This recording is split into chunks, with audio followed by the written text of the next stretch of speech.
Welcome back to the VitaBoys, you PlayStation Vita fans out there. Did you know that this month marks the 3-year anniversary of the PlayStation Vita? And so on this day, we ask ourselves, why is the PS Vita failing, or is it failing at all? And what is the true state of the PlayStation Vita 3 years later? See, the system launched 3 years ago with the hype of being the greatest handheld to ever launch on the market. Just imagine the possibilities of being able to play console-quality games on the go with amazing features like dual analog sticks and 2 touchscreens. Nothing like this had ever been heard or seen of before, and so naturally everyone imagined the system would easily fly off store shelves, and initially it did. See, hundreds of thousands of sales and an immaculate early lineup positioned the PS Vita very nicely as far as consoles go.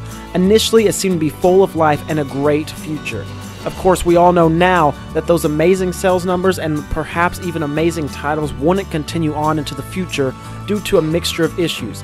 Be it lack of games or lack of marketing of the system, it just was not selling like many had planned or hoped that the PlayStation Vita would.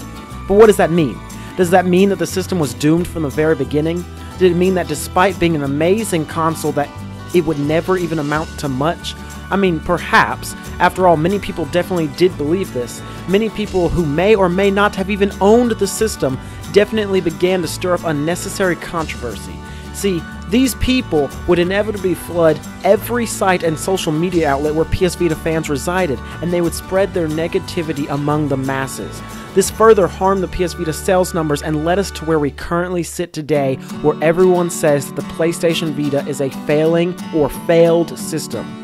See, many people believe that the system doesn't have any games, and I can't necessarily disagree with anyone there. The system certainly lacks a decent amount of AAA titles. While it does have many indie titles that are both amazing and enjoyable, it does lack AAAs once again. But we have to ask ourselves why. Why do companies avoid the PlayStation Vita in the first place, and why do these first-party titles never seem to release? See, we can blame it on sales, we can blame it on marketing, we can blame it on third-party developers, and we can even point the finger at Sony over and over like we always do. And for the most part, all of these play an extremely crucial role in the current state of the system. But let's really boil it down to the biggest issue the Vita has. The biggest problem and why the Vita looks like it currently is failing, the biggest problem it has is the negativity that surrounds the system. See, it's so easy for those who do not love the system to continuously dog it out and put it down. The negativity, those would otherwise scoop up the Vita in a heartbeat, but thanks to the negativity, those who would love to purchase the system just can't, because they become nervous and apprehensive because of all the negativity that surrounds this otherwise amazing system. Nobody wants to purchase a system that supposedly has no games and has so much hatred around it. It has become continuously more and more vocal over the years, the negativity that is.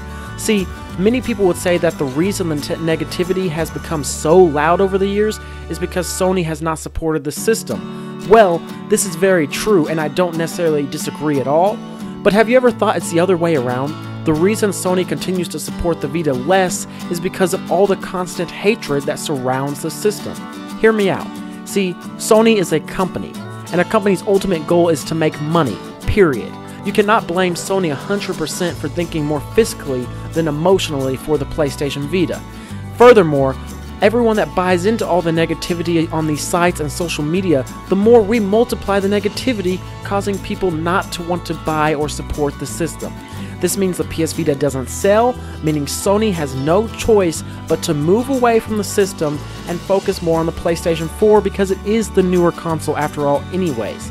So that's the current state of the PS Vita and why it is quote-unquote failing, mainly because the negativity that surrounds the system. But listen, that's not the end of the story. See, the fans are the reason the PS Vita has lasted so long. You guys have continued to support the system non-stop, allowing it to have a luxurious 3-year existence and a bright future. All you have to do is not allow the negativity and hatred to affect your support of the PlayStation Vita. Spread the message of how amazing the system is. Continue to support those who support the system non-stop.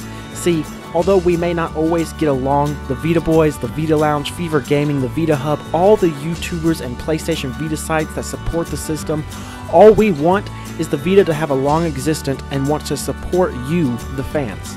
So as long as you love the system, it will continue to live forever and not die an unnecessarily early death. So to answer the huge question that everyone continues to ask, is the PS Vita dead? Why is it failing? Well, guess what? It's not dead. It's far from it. So continue to look forward to more years of fun on your great handheld system. Continue to stay up until 2 in the morning playing Killzone with all those amazing friends that the PS Vita has made you. Continue to support the system and tell developers that you want their games on the system. And most importantly, never give up. Never give up on the Vita because of those who say you should. The system is more alive now than it ever has been, and it will continue to grow. I'm not going to say, and I'm not going to lie, I know there is a lot that the Vita needs. I know it needs more support from Sony. I know it needs more support from third parties, but don't buy into the negativity that everyone keeps feeding you. Let's continue to support the system and watch 3 more years get added to its life. That's all I have to say about the PlayStation Vita, and is it failing? No. This is the current state of the system, and I hope you guys agree with me, but let me know what you think in the comments below. What do you think is the current state of the PS Vita, and do you think it is failing? So let us know in the comments below, and don't forget to hit that subscribe button, because every single week you get entered in a game giveaway when you hit that subscribe button. But until next time, VitaBoys out. Thanks for watching, guys. Make sure to hit that subscribe button and let us know in the comments below what you thought. We'll see you guys next time with more PlayStation Vita content.